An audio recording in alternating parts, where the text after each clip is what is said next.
so I'm back, and today we're going to do another one of my top 10 favorite characters in Transformers, in my opinion. Again, my opinion, not yours.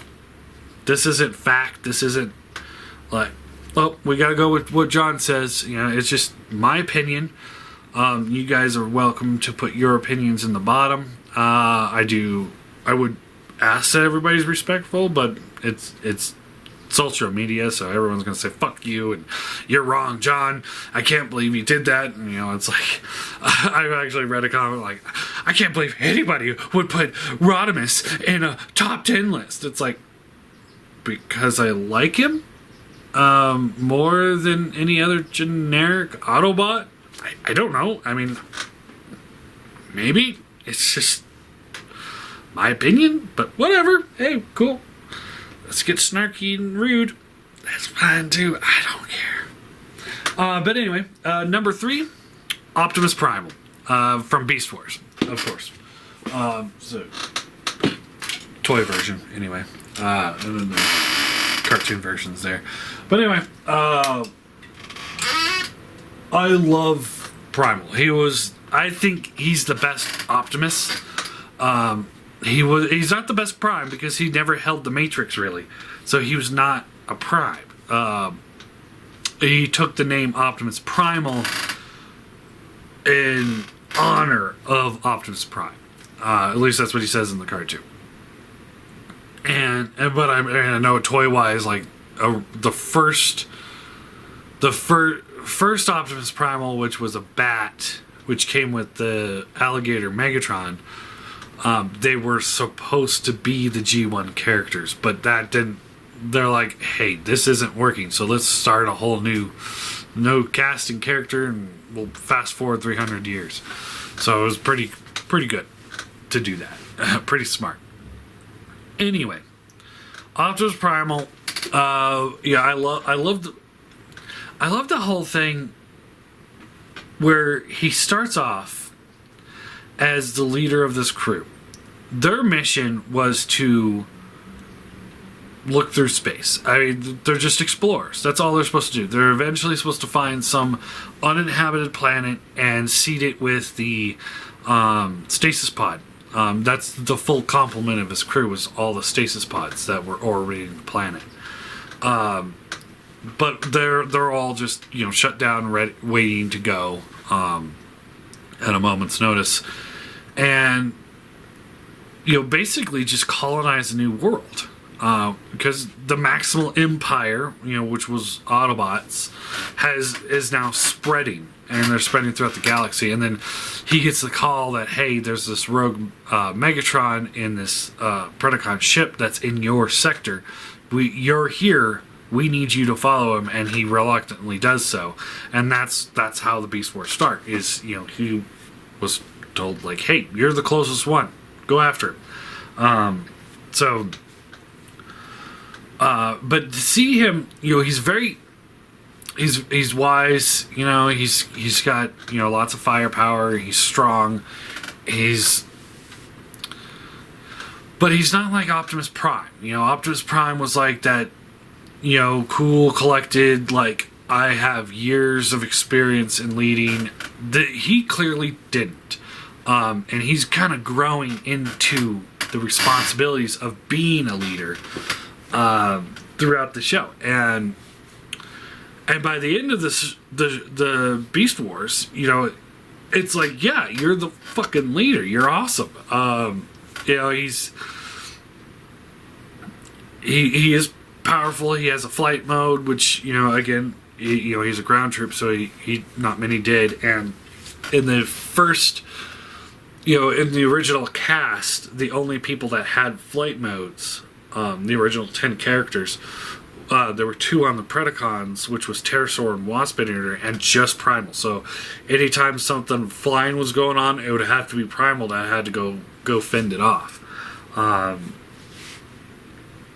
He was a very good leader. Lots of great moments throughout the series.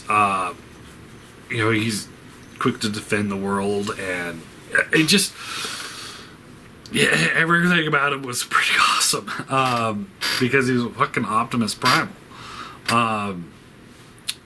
see. I'm trying to think of good moments. Like in season 1, he gets destroyed because of treachery by Megatron.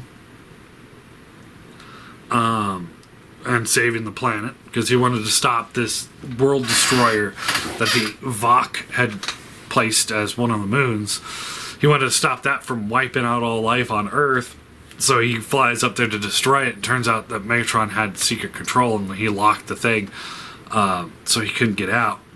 Locked the stasis pod, so he couldn't get out. Went in there and it exploded, kills him, and then Ronox was able to merge with the Matrix and be able to pull him back into a blank stasis pod. So then Primal returns from the dead, which was pretty cool. And then at the beginning of season 3, when Megatron had killed G1 Optimus, he was able to take the power of the Matrix as well as G1 Optimus' spark into himself to keep it safe while they repaired G1 Optimus. And that created Optimal Optimus. You know, he's a lot bigger, more G1-ish. And then he gives the spark back. But he did have it for one episode, or like a quarter of an episode.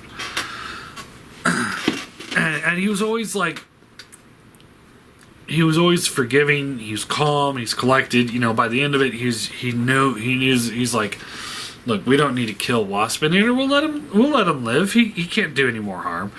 You know, kind of thing. And, you know, he was just overall a really, really good leader. And it was fun to watch him grow into that. And then Beast Machines happened. So they get back to Cybertron, and all Maximal and Autobot life is completely wiped off the face of the planet.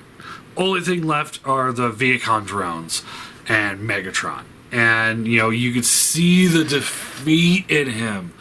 It's like, it's just crushing. And you feel bad for them.